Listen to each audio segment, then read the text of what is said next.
France, summer of 1944. The air trembles before the sound even reaches the ground. A deep, rolling thunder, not from the sky, but from a machine descending through smoke and chaos. A Republic P-47 Thunderbolt, wings broad as a barn door, dives toward a German column retreating through the hedgerows of Normandy. Below, soldiers scatter, trucks swerve off the dirt road, and in seconds the fields erupt in a storm of dust and fire. The roar of 8.50 caliber machine guns drowns every other sound. The pilot's hands grip the throttle, sweat pooling beneath his oxygen mask. He pulls up, climbing through black smoke and flak, the massive radial engine straining but unbroken. When the silence returns, what remains is ruin, twisted steel, burning fuel, and the echo of an American warplane that few on the ground ever saw twice. It had been mocked as too heavy, too slow, too late. Yet by 1944, this machine had become the most feared low-flying predator in Europe. But how did American engineers transform this brute of steel and thunder into the perfect ground attack weapon? At the dawn of the 1940s, the United States was a nation watching from across the ocean. Europe was already on fire, Poland shattered, France occupied, Britain hanging on by will alone. In the skies above the Channel, the Luftwaffe reigned supreme. The Royal Air Force fought back with Spitfires and Hurricanes, but victory was measured in inches, and losses came every hour. Across the Atlantic, American engineers at Republic Aviation were preparing for a different kind of war, one that demanded range, power, and speed beyond anything that had flown before. Their lead designer, Alexander Kartveli, a Georgian-born immigrant who had fled war in Europe, was not a man of half measures. He believed that survival in the new air war would depend not on grace, but on strength. His solution would challenge every rule of aviation design. In 1940, as reports of the Battle of Britain reached Washington, the United States Army Air Corps needed a new fighter, one capable of escorting bombers deep into enemy territory. The requirement was simple in writing, but near impossible in reality: high altitude, long range, heavy armament, and durability against anti-aircraft fire. Most believed it could not be done. Kartveli disagreed. He began sketching a massive fighter around a radical idea: to harness the most powerful engine America had ever built, the Pratt & Whitney R2800 Double Wasp. This 2,000 horsepower radial engine was a mechanical giant, capable of immense thrust, but producing enormous heat. To make it work, Republic's engineers designed a complex turbo supercharger system that compressed air from the exhaust gases, giving the aircraft unmatched performance at altitude. It would allow the Thunderbolt to breathe even in the thin, freezing air above 25,000 feet. The first prototype, the XP-47B, rolled out of the Republic factory in Farmingdale, New York, in May 1941. At first glance, it looked absurd: huge fuselage, thick wings, and an air intake that gave it a bulldog's snout. Mechanics called it a 7-ton milk jug. Test pilots laughed until they saw what happened when the throttle was pushed forward. The sound was unlike anything else in the sky, a deep, growling power that shook the ground. On its first flights, the XP-47B reached speeds beyond 400 miles per hour.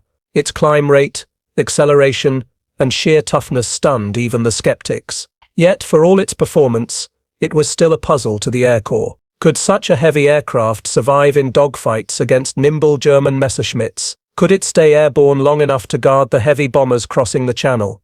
While engineers fine-tuned the design, the war in Europe expanded. In June 1941, Germany invaded the Soviet Union. The following December, the attack on Pearl Harbor pulled the United States into global conflict. Overnight, the need for an advanced fighter was no longer theoretical, it was critical. Production began at a frantic pace. The Thunderbolt entered service in early 1943, joining the 8th Air Force in Britain. But reality hit hard. Pilots assigned to the new fighter called it unwieldy, even dangerous. It required long runways to take off and burned fuel at an alarming rate. Escort missions to Germany often ended with the P-47 Surd turning back halfway, leaving the bombers vulnerable. Still, one thing became immediately clear: when the Thunderbolt did reach combat, it could take punishment that would destroy any other plane. Reports came back of aircraft limping home with holes the size of doors, engines shot through, hydraulic systems crippled, yet still flying. The P-47 was no sleek duelist like the Spitfire. It was a hammer, designed to absorb and deliver blows. That ruggedness would soon define its destiny. Because as the war deepened, American commanders began asking a new question, not how to fight the Luftwaffe above the clouds, but how to destroy the enemy's war machine on the ground. By early 1943, the skies over Europe had become graveyards of aluminum. The 8th Air Force launched deep daylight bombing raids into occupied France and Germany, believing precision strikes would cripple the Reich's war industry. But every mission came at a terrible cost. B-17C and B-24S flew in tight formations, braving waves of flak and attacks from Messerschmitt Buff 109S and Focke-Wulf 190S. Without long-range escort fighters, the bombers were torn apart before reaching their targets. The Thunderbolt was meant to solve that. But even with its powerful turbo-supercharger, the aircraft's enormous fuel consumption made deep penetration missions nearly impossible. Over Germany, pilots often had to turn back at the Rhine. Beyond that line, the bombers were alone. American engineers scrambled for solutions: larger drop tanks, fuel efficiency upgrades, aerodynamic refinements, yet the P-47 remained a short-legged giant. In comparison, the lighter North American P-51 Mustang began showing promise as an escort with longer range and higher efficiency. Many expected the Thunderbolt's days to be numbered, but in war, failure often becomes opportunity. Commanders began noticing that when P-47s engaged the enemy, their survivability was unmatched. They could dive faster than almost any aircraft in the world. The radial engine, lacking the vulnerability of a liquid-cooled system, could take hits and keep running, and their heavy structure could carry weight, lots of it, bombs, rockets, and ammunition that smaller fighters could never handle. By late 1943, that potential caught the attention of tactical air commanders preparing for the next phase of the war, the invasion of Western Europe. General Elwood Pete Quesada of the 9th Air Force envisioned a new kind of aerial warfare, close coordination between air and ground forces. Fighters would no longer just protect bombers, they would become flying artillery, clearing roads, smashing tanks, and isolating battlefields. The P-47 was perfect for this transformation. Engineers modified its wings to carry additional fuel tanks and heavier ordnance. New bomb racks were fitted beneath each wing, allowing the Thunderbolt to deliver up to 2,500 pounds of explosives or 10 high-velocity rockets. The guns, 8 Browning, 50 caliber machine guns, already gave it unmatched firepower. Now it was becoming something entirely new, a hybrid between a fighter and an attack aircraft. Training programs shifted. Pilots practiced low-level attack runs, learned to strafe supply convoys, and coordinated directly with ground units. It was dangerous work. Anti-aircraft fire from German flak units was merciless, and losses were expected. But those who flew the Thunderbolt quickly realized its unique advantage: it could take hits and keep flying home. By early 1944, the P-47 was no longer the Air Corps' awkward heavy fighter. It was the backbone of tactical air support. Entire groups were reassigned from escort to ground attack duties. Squadrons operated from forward airfields across England, preparing for the massive amphibious assault known as Operation Overlord. On D-Day and in the weeks that followed, Thunderbolts roared over Normandy, striking tanks, railways, and communication lines. The aircraft's sheer presence became psychological. German soldiers nicknamed it the Jabbo, short for Jag Bomber, the fighter bomber. They knew that the sound of its radial engine meant devastation was seconds away. American pilots, once skeptical, began to embrace their machine. They called it the Jug, short for Juggernaut, a name that captured its brute power and indestructibility. By mid-1944, the Thunderbolt had completed its evolution, from high-altitude escort to low-flying ground destroyer. Its pilots now flew with a new purpose: to support the men on the ground, to clear the way for the Allied advance into the heart of Germany. And in doing so, the engineer's creation, once dismissed as too heavy to fight, became the weapon that would shatter the enemy's defenses from the air down. Next came the human stories, the tactics, the technology, and the terror that defined its reign. The P-47 Thunderbolt was not born from elegance. It was born from necessity. At its heart lay the Pratt & Whitney R2800 Double Wasp, a 2,000 horsepower, 18-cylinder radial engine that defined American air power in the 1940s. To manage the immense heat and pressure this engine produced, engineers built one of the most complex turbo-supercharging systems ever installed in a fighter. Air was drawn from a scoop beneath the nose, routed through ducts that wound through the fuselage, compressed, cooled, and then fed back to the engine. It was a masterpiece of mechanical design, heavy, intricate, and incredibly durable. While other fighters relied on liquid cooling systems that could fail from a single bullet, the Thunderbolt's radial engine could lose cylinders and still fly. Test pilots once joked that if you shot half the engine away, the remaining half would get you home. In war, that was not a joke, it was a promise that saved lives. The aircraft's structure was equally remarkable. Built with thick aluminum skin and reinforced wings, the P-47 could dive at speeds exceeding 500 miles per hour without tearing apart. The control systems were heavy but stable, giving pilots precision at high speeds and survivability in dives that destroyed lighter planes. Its landing gear was wide-set, preventing rollovers on rough frontline airfields. Then there were the guns, 8 Browning B2.50 caliber machine guns, 4 in each wing. Each weapon fired 13 rounds per second, capable of shredding armor and vehicles in seconds. A single pass from a P-47 could leave an entire convoy crippled. Every inch of the aircraft told the story of its creator's philosophy: build it strong, build it powerful, and make sure the man inside comes home. That philosophy made the Thunderbolt more than a fighter. It was a symbol of American engineering, raw strength refined into precision. When the Thunderbolt first entered service, pilots treated it like a conventional dogfighter, a mistake that cost lives. Against the nimble German Bf 109 and F 190, the P-47's massive frame struggled in tight turns. Early engagements revealed its weaknesses, and pilots quickly learned that fighting the enemy on his terms was suicide. The key lay in its greatest strength: power. American instructors developed new tactics based on the aircraft's unmatched diving speed and firepower. They called it boom and zoom. The idea was simple: attack from altitude, strike fast and never linger. A P-47 would dive on a target, unleash its guns or bombs, and climb away before the enemy could react. No turning duels, no wasted time. It was energy warfare, American style. As confidence grew, pilots began pushing the Thunderbolt to its limits. They discovered it could dive faster than any German fighter. At full power, the Jug could reach terminal speeds that even the Luftwaffe feared to follow. In one famous case, a pilot in a vertical dive clocked over 570 miles per hour, a near-suicidal plunge that the aircraft somehow survived. From then on, German pilots learned to think twice before chasing a Thunderbolt down. By 1944, these tactics evolved again. The 9th Air Force and the 12th in the Mediterranean developed low-level strike formations.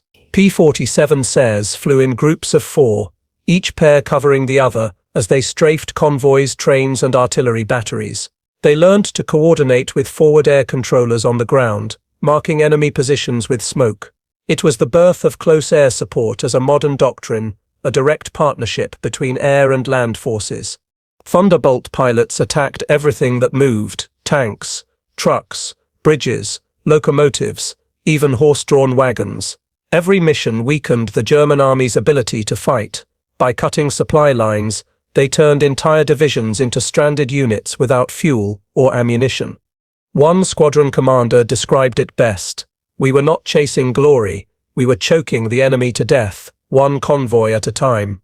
The tactics worked because they were built on the aircraft's nature: heavy, fast, deadly, and nearly indestructible.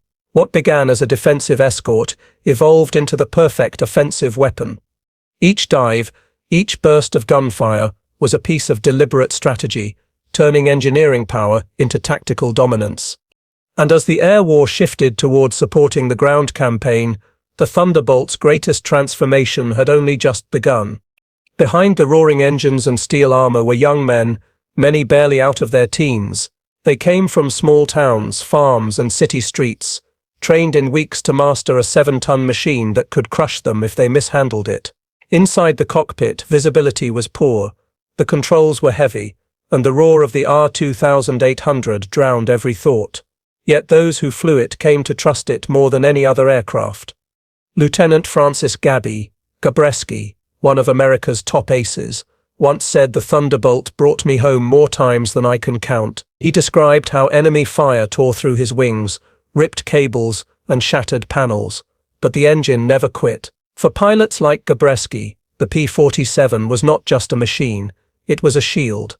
Flying ground attack missions was among the most dangerous jobs in the air war. Pilots descended through clouds of flak and small arms fire, strafing targets at treetop level. The risk of being hit was constant, but so was the determination to support the men below. Many ground troops wrote letters praising the Thunderbolt squadrons, saying their presence lifted morale. The sight of a jug diving toward enemy positions meant survival for soldiers pinned under fire.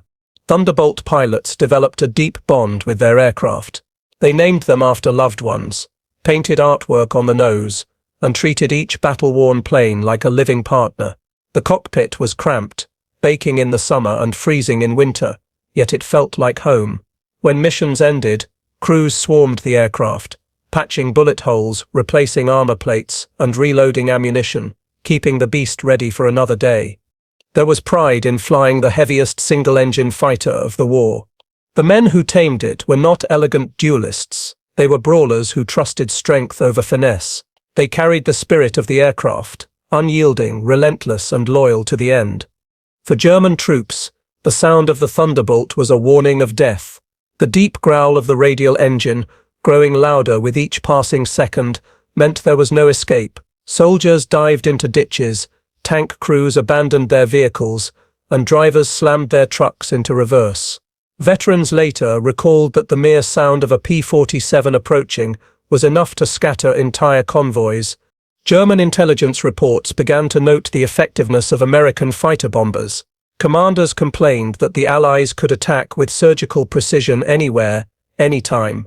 The P-47, with its combination of speed, armor, and firepower, became one of the most dreaded aircraft on the Western Front.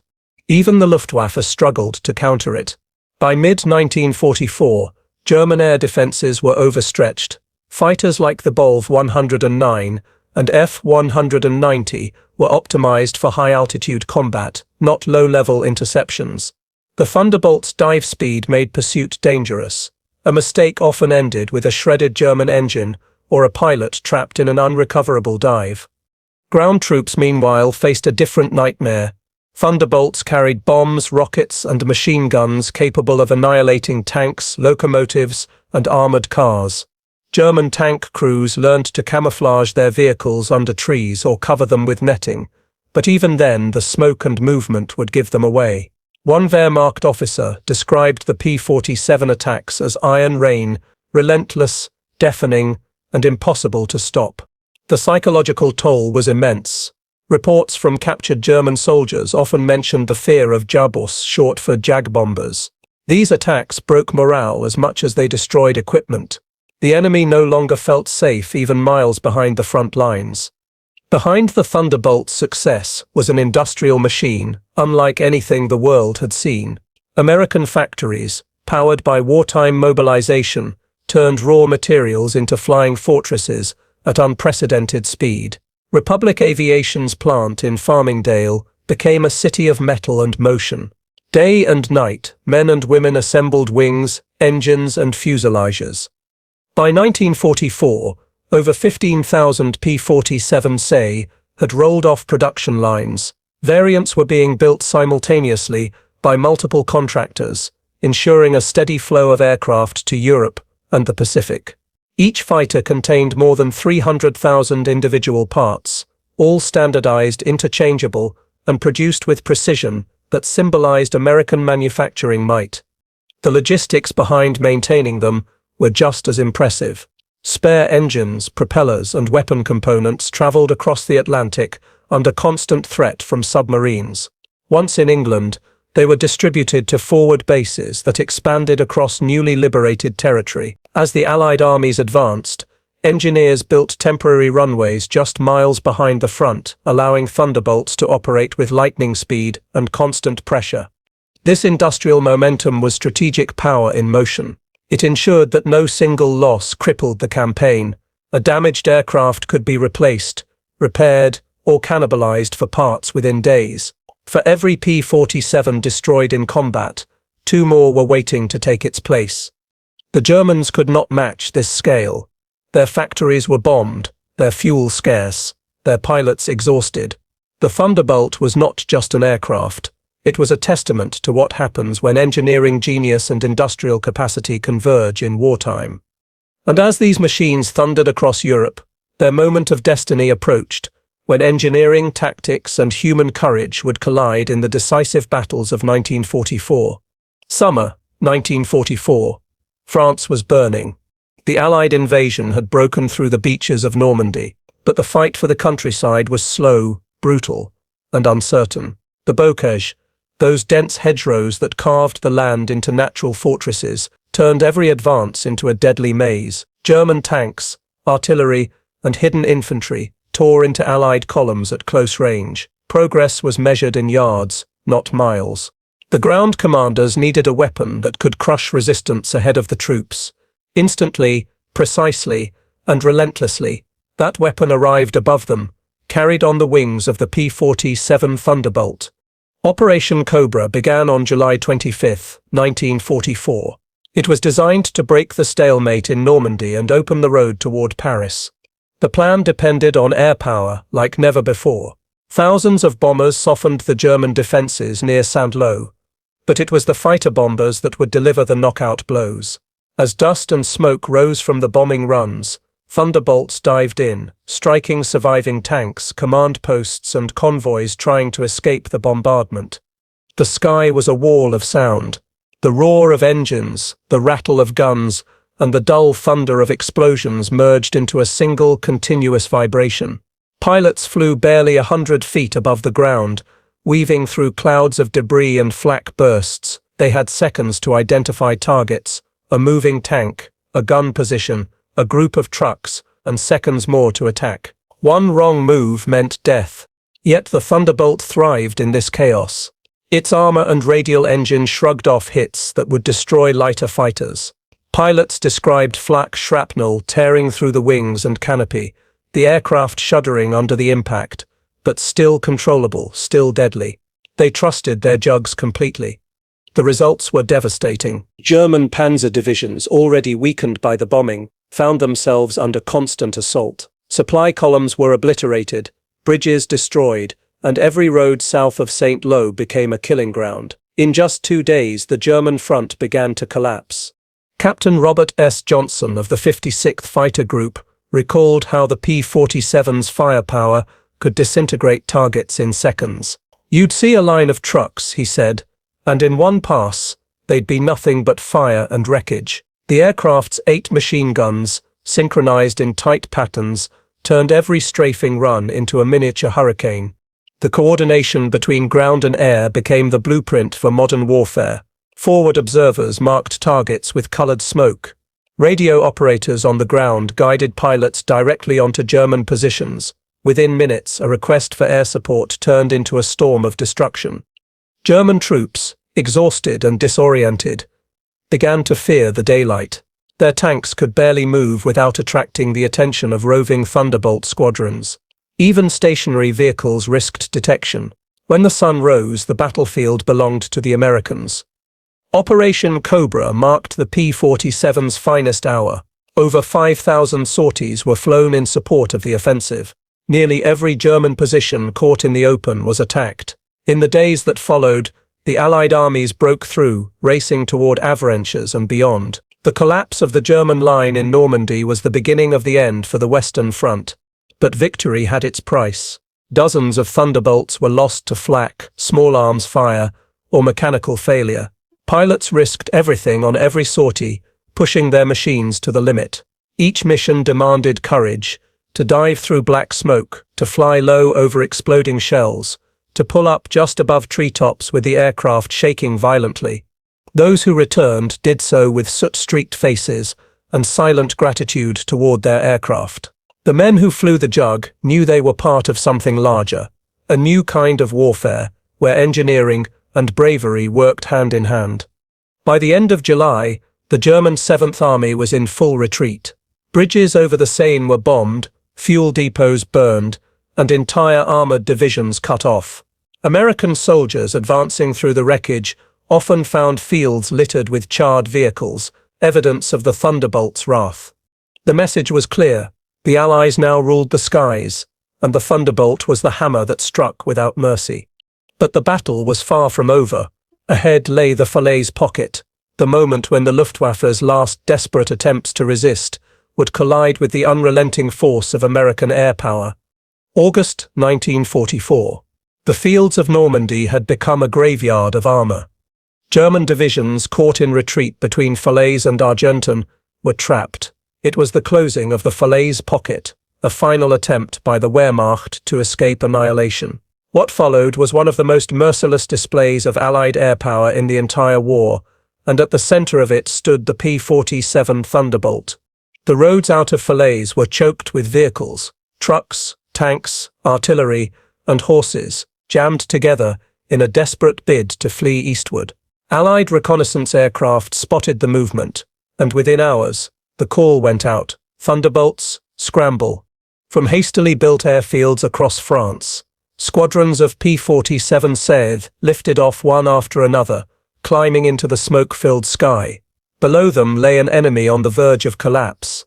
The pilot's mission was simple and brutal: destroy everything that moved. The first waves came in low, firing rockets into the columns. Each explosion rippled through the jammed convoys, setting off ammunition trucks and fuel tanks. The roads became rivers of fire. Pilots reported targets so numerous that they barely had to aim. It was like shooting fish in a barrel. One recalled later, his voice tinged not with pride but disbelief.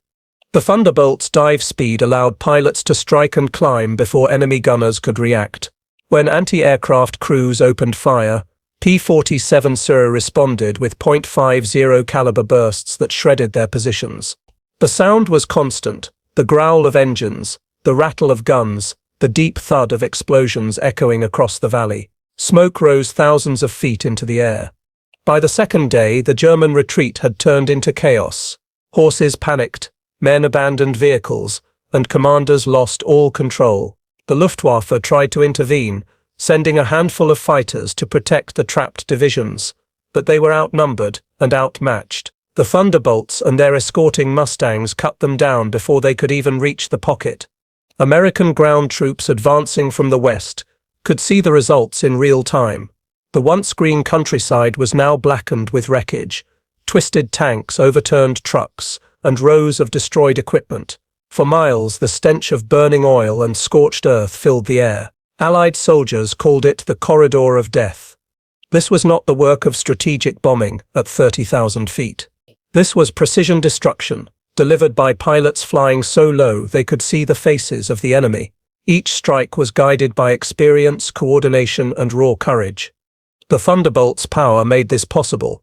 Its radial engine could take hits and keep running, allowing pilots to fly through dense flak without losing control. Its wings carried both bombs and rockets, giving each sortie flexibility. A pilot could destroy tanks, convoys, and gun positions in a single mission. When ammunition ran low, they returned to strafe with machine guns until the barrels glowed red.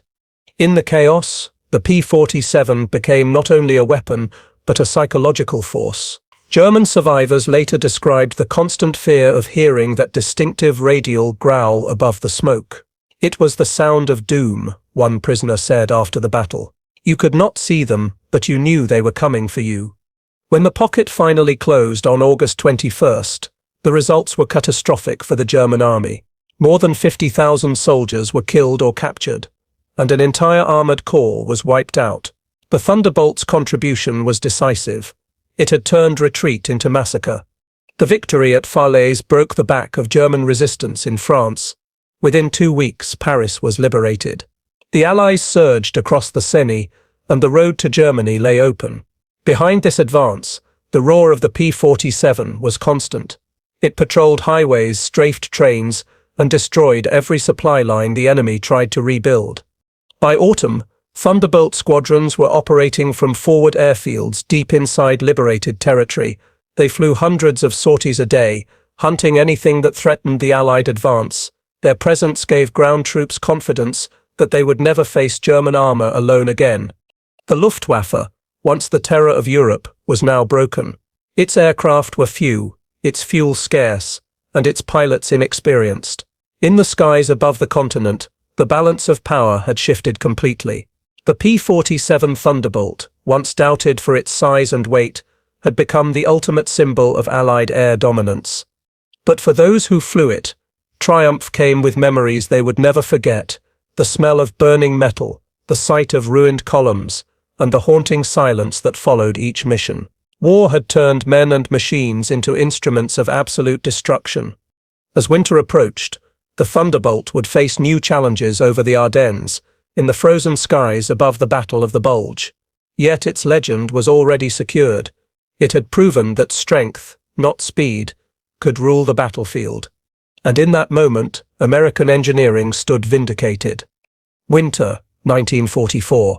The snows of the Ardennes lay thick across Belgium, and the war in Europe had entered its most desperate phase. The German army, cornered yet unbroken, launched one last counter-offensive through the frozen forests, the Battle of the Bulge.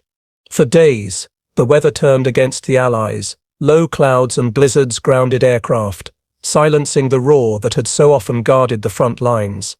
American soldiers on the ground fought alone in the bitter cold, holding towns like Bastogne under relentless assault. Supplies dwindled, morale strained, and the skies remained eerily quiet. Then, on December 23rd, the clouds began to break. The sun pierced through the mist, and with it came the thunder. Hundreds of P-47 Thunderbolts took to the air, their silver fuselages glinting against the pale winter light. The roar that had once echoed over Normandy now returned, louder, angrier, and more determined than ever. From dawn to dusk, the Thunderbolts hunted the enemy. They struck columns of German armor trying to advance through the forest roads. They targeted bridges, fuel depots, and rail junctions, cutting off every route of escape or resupply. Their 50 caliber guns raked through snow-covered fields, leaving trails of smoke that stretched for miles. The German offensive began to collapse within days. What had once been a surprise attack turned into a disaster under the relentless pounding from above. Pilots flew mission after mission in freezing conditions, often returning to bases with wings shredded by flak and engines coated in ice. Yet the Thunderbolt endured. Its rugged design, that same bulk once criticized by engineers and pilots alike, allowed it to survive punishment no other fighter could withstand. Ground troops began to call the aircraft their guardian angel. When a column of enemy armor was sighted, radio calls went out. "We need the jugs." The response was almost immediate. Within minutes, the sky would tremble with the arrival of the Thunderbolts. By early January 1945, the counterattack had failed. The German army had spent its final reserves of strength. Thousands of vehicles were destroyed, and the frozen forests of the Ardennes were littered with the wreckage of tanks and trucks. Once again, airpower and the Thunderbolt had turned the tide. But behind the triumph lay exhaustion. Many of the men flying these missions were barely in their 20s.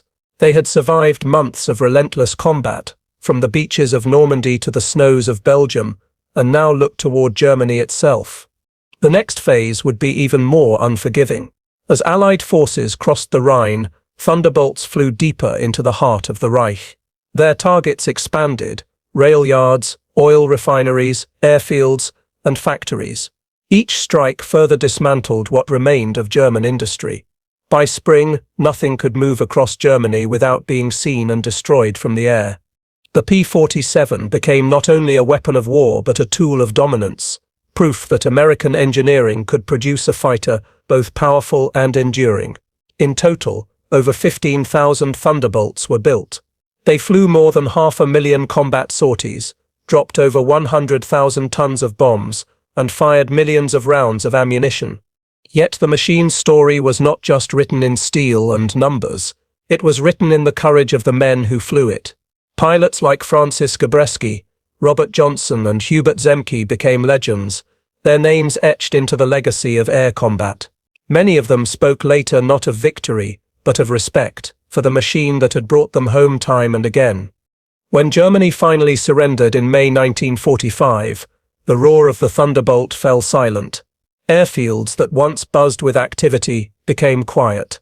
Pilots returned home, leaving behind a Europe reshaped by fire and flight. The aircraft that had once symbolized destruction now stood as a monument to endurance. In the years that followed, newer, faster jets replaced it. The age of the propeller was ending. Yet for those who had seen it in action, nothing could match the sight or the sound of a P-47 diving through clouds with guns blazing. It was more than a fighter. It was a fortress of the sky, a brute that had turned its supposed flaws into unmatched strength. It had proven that toughness could triumph over elegance, that raw power could win wars. And in the final tally of the European air campaign, one truth stood clear. Without the Thunderbolt, the road to victory would have been far longer and far bloodier. The men who flew it knew this. They had witnessed the destruction it wrought, the lives it saved, and the cost of every mission. When they spoke of it in later years, there was no boast, only reverence. For them, the P-47 was not just a machine of war. It was the sound of home, the symbol of survival, and the proof that even in the darkest skies, strength could still prevail. When the guns fell silent across Europe in May 1945, the world began to take stock of what had been lost and what had been learned. Among the smoking ruins and broken cities stood a single undeniable truth. Air power had defined the modern battlefield, and within that revelation one aircraft symbolized the shift more than any other, the Republic P-47 Thunderbolt. Its impact was not just measured in the tons of bombs dropped or the enemy convoys destroyed, but in how it reshaped the very philosophy of air warfare. Before the war, aircraft were seen as extensions of the pilot, sleek, maneuverable, almost fragile tools of precision. The Thunderbolt defied that notion entirely. It proved that survivability, endurance, and raw destructive power could turn the tide of battle just as effectively as speed or agility. In post-war assessments, Allied generals credited the P-47 as a decisive factor in crippling the German war machine. From Normandy to the Ru, its missions had cut arteries of transport, destroyed supply depots, and shattered enemy morale. In the final months of the war, as Allied troops advanced deeper into Germany, Thunderbolts were so dominant that Luftwaffe pilots often avoided combat entirely, focusing only on retreat and survival. But even as it secured its place in history, the P-47's time in the sky was ending. The jet age had arrived. Sleeker aircraft like the P-80 Shooting Star and the British Meteor heralded a new era of speed and altitude that piston engines could not match. Yet the Thunderbolt's legacy endured, especially across the Atlantic and the Pacific, where it continued to serve for years after the war. In Korea, a newer version, the P-47N patrolled skies and struck targets with the same brute reliability that had made its name in Europe. Other nations, from France to Brazil, adopted the aircraft for their own air forces, recognizing its unmatched toughness. Even engineers who once considered it a relic found themselves studying its design for lessons in durability. Its rugged construction became a blueprint for future strike aircraft. Decades later, when American engineers developed the A-10 Thunderbolt II, an aircraft built specifically for close air support, they revived the name intentionally. It was a tribute not to sleek design, but to survival under fire. The spirit of the old jug lived on, reborn in titanium and jet power. For the men who had flown the original, that connection carried weight. They had trusted the Thunderbolt not as a weapon, but as a companion in survival. Many remembered missions where they returned with holes in their wings, cylinders shot out, or oil leaking across the canopy, yet still made it home. The aircraft had earned their loyalty the hard way. It had been a brute, yes, but a faithful one. In museums today, a few Thunderbolts remain, silent giants of polished aluminum and faded insignia. They stand as artifacts of a different time, when engineers solved problems not with computers, but with courage and steel. Walk close to one, and the size is startling. The broad wings, the heavy fuselage, the massive radial engine that once shook the ground when it roared to life. It is not graceful. It is not delicate. It is monumental. That is what made it unforgettable. Historians often describe the P-51 Mustang as the elegant champion of the air war, the escort that carried bombers to Berlin and back. But the P-47 was the workhorse, the hammer, the indestructible machine that fought low and dirty, where the danger was greatest and the margin for error smallest. It was the aircraft that broke the enemy's back while others claimed the glory.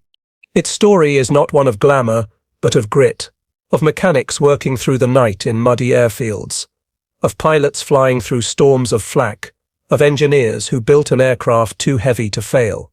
The Thunderbolt's power did not lie only in its engine or its guns. It lay in what it represented, a uniquely American philosophy of warfare, strength over subtlety, endurance over elegance, victory through sheer force of will. And as the world transitioned from the age of propellers to the age of jets, that philosophy remained. It became the foundation for generations of aircraft that followed, each owing a silent debt to the brute that had once darkened the skies over Europe. When the last Thunderbolt flew its final mission, there were no fanfares, no grand farewell, just the slow quieting of an era that had defined air combat forever. But even in silence, its legacy endures. In every aircraft designed to strike hard, survive longer, and bring its pilot home alive, the echo of the jug still resounds. It remains, to this day, a monument to the idea that strength, when guided by purpose, can change the course of history. The war ended, the men returned home, the world rebuilt.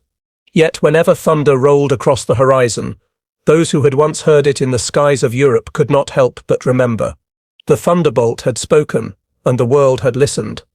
War often forces innovation under the harshest conditions. The P-47 Thunderbolt stands as one of the clearest examples of this principle, a machine born from necessity, perfected through adaptation, and ultimately defined by the people who relied on it. It was never the fastest, nor the most agile. It was enormous, cumbersome, and initially doubted. Yet those very traits, strength, resilience, and sheer firepower, became its defining virtues. The Thunderbolt's story is as much about engineering as it is about humanity. Every rivet and every engine component carried the hopes of the men in the cockpit, the mechanics in the hangars, and the strategists plotting the Allied advance. Pilots trusted it with their lives, knowing that even when riddled with bullets, it could bring them home. Ground troops relied on it for survival, seeing in its dives and strafing runs a guardian against the enemy's fury.